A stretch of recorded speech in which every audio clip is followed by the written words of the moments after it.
I hate my disabled sister. My name is Jessie, and I'm 20 years old. I have a confession to make, and it's not an easy one.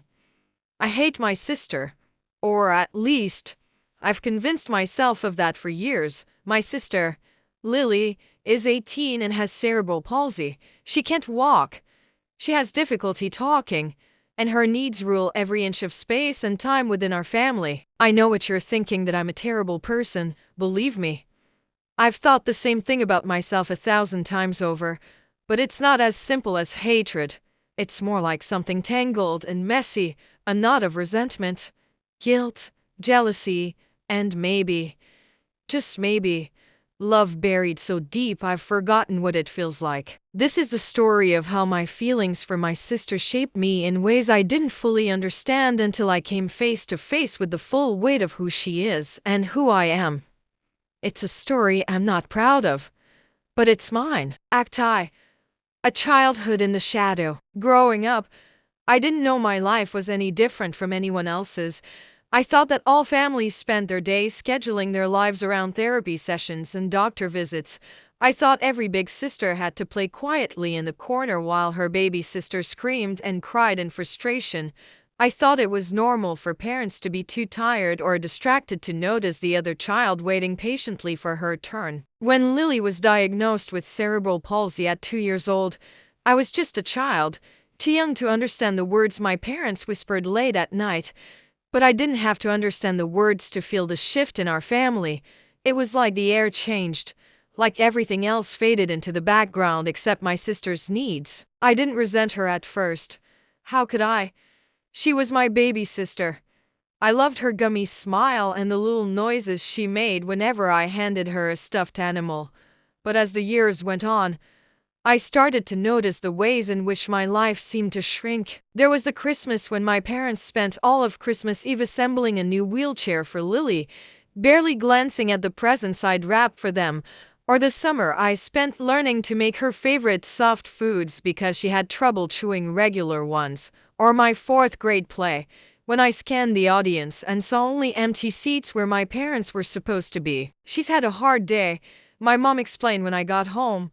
"I'm sorry, sweetheart, but Lily wasn't feeling well." It became a refrain I heard over and over again. Lily wasn't feeling well. Lily needed us. Lily comes first. And every time, I nodded and said, "It's okay." Because what kind of person complains about their disabled sister, right? Act 2. The Quiet Fury. By the time I hit my teenage years, everything about Lily felt like a thorn in my side. I hated the way people pitied her, or worse, pitied me for being her sister.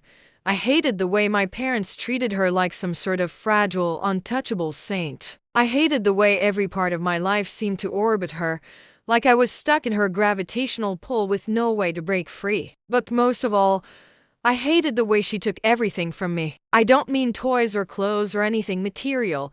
I mean time, patience, attention, love. When I made the varsity soccer team at 15, my parents missed every game that season for one reason or another, all tied to Lily. When I aced my SATs, their congratulations were a distracted pat on the back before they rushed off to help Lily with her homework. Even my plans for college were dictated by her needs. "Maybe you could stay close to home," my mom suggested one night. "We could really use your help with Lily." I wanted to scream.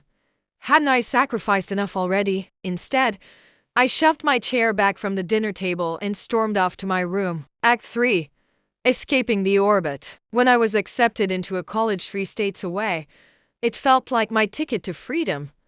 I couldn't wait to pack my bags and leave behind everything: Lily, my parents, the weight of it all. I told myself it wasn't selfish.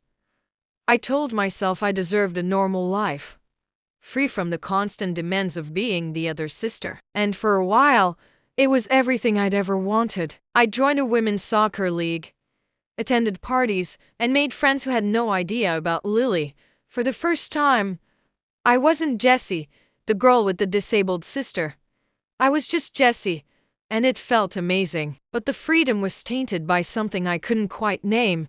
Every time I saw a family out together, My stomach twisted with guilt every time my mom called to tell me about another surgery or a therapy session. I felt like a coward for not being there.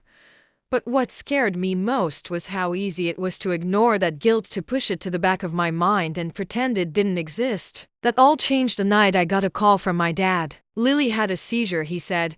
His voice was tight, like he was holding back tears. "She's in the hospital. You should come home." Act 4. Confronting the past. Coming back home felt like stepping into a time capsule.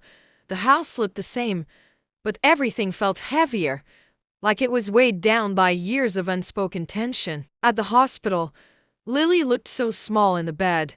Her usual bright energy was gone, replaced by exhaustion. For a moment, all the resentment I'd carried for years drained away, replaced by a tight knot of fear in my chest. When she woke up and saw me, her face lit up, but only for a moment. "I thought you weren't coming," she said. Her words were slow and slurred, but I could hear the hurt in them. Tears burned in my eyes. "I'm here now." She looked at me for a long moment before saying, "Jessie, I know you hate me." Her words hit me like a punch to the stomach.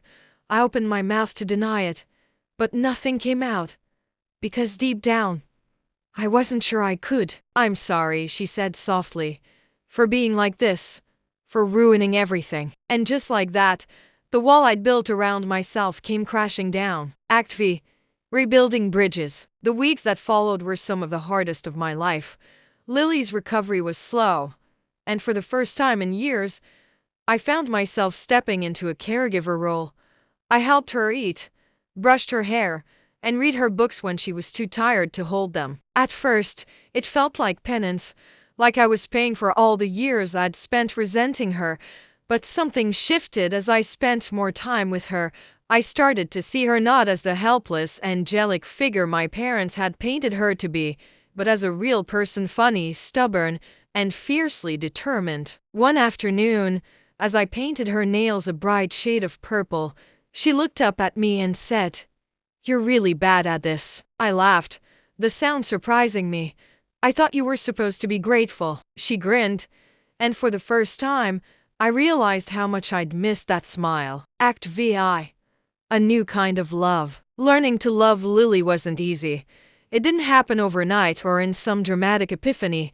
It was a slow, messy process of unlearning years of resentment and rebuilding our relationship from the ground up. I started therapy, diving into the tangled web of emotions I'd spent years ignoring. I learned to let go of the guilt, to forgive myself for not being the perfect sister. And I started to forgive Lily, too, not for being disabled, but for the role I'd unfairly assigned her in my life. When I visited home during my second year of college, I brought Lily a small watercolor set.